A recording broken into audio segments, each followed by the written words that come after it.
Are you facing slow download speed in your Chrome browser? Hi there, welcome, and here is how to increase your download speed on Chrome. Just follow these 2 simple steps to speed it up. Let's go. Step 1. First, open up your Chrome browser.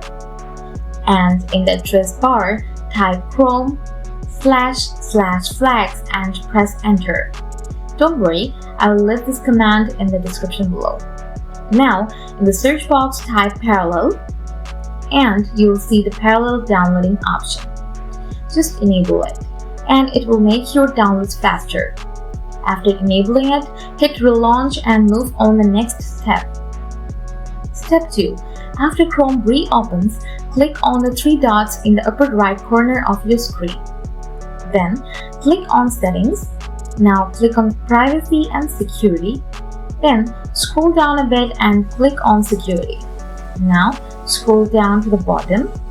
Here you will find Use Secure DNS. Turn it on. Next, click on With Custom and select a custom DNS from the box.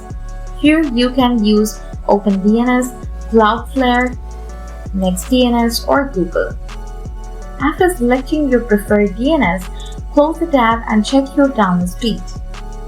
If it's still slow, try another DNS and check again. And guys, that's how you can fix slow download speed in Chrome. If the video helped you out, don't forget to hit that like button. And if you still have any questions, drop them in the comments below. And I'll get back to you in a jiffy. As always, thanks for watching.